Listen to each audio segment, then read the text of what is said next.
This podcast is brought to you by Renewal by Andersen of Central Pennsylvania, which is currently offering customers a door and window super deal. You can now save $500 on every window and $1,000 on every door from May 1st through May 31st. Super indeed. Visit renewalbyandersen.com to learn more about this deal before it ends. One city's residents are openly concerned about ATV and motorbike gatherings organized over social media. In Philadelphia, it's the clash of the officials. One Utilities is lowering its supply prices, and a rare groundhog was spotted. I'm Claudia Dimuro, and you're listening to Today in PA.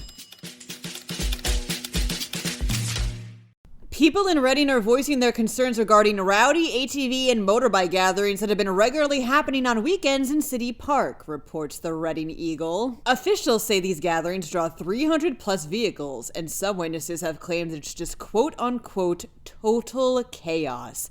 People disobeying traffic rules, driving recklessly on streets, blaring music, drinking alcohol. Officials have stated these types of gatherings, which don't just happen in Reading, are usually organized through social media, something which law enforcement in the city has been monitoring in the hopes of mitigating the situation. Thing is, Reading's police department, like so many others, is understaffed, making this a challenge to get under control. The department has put together a detail that deals with these gatherings specifically. Several arrests have already been made.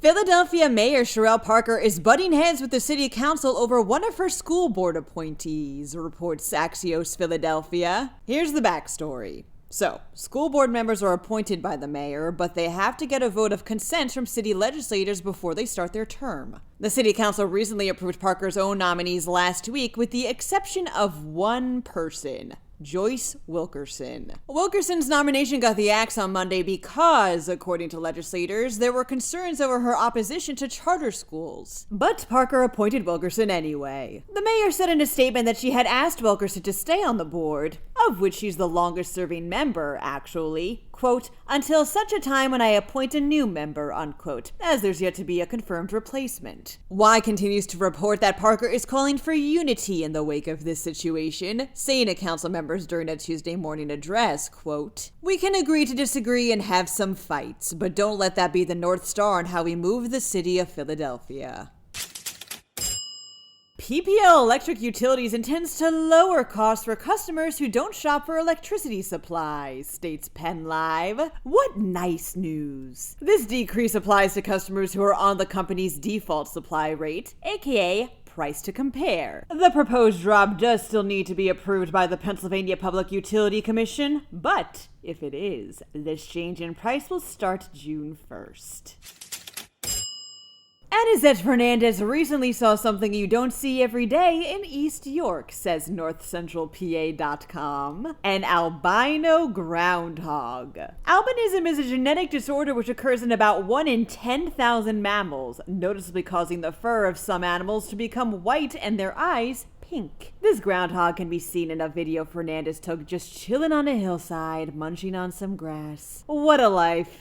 That wraps up today's episode. For even more news, check out PennLive.com. And please remember to rate this podcast and to email me at todayinpa@PennLive.com because it's just nice to hear from you. Thanks ahead of time, and of course, thanks for listening. I'm Claudia Dimuro, and I'll see you for Friday's episode of Today in PA.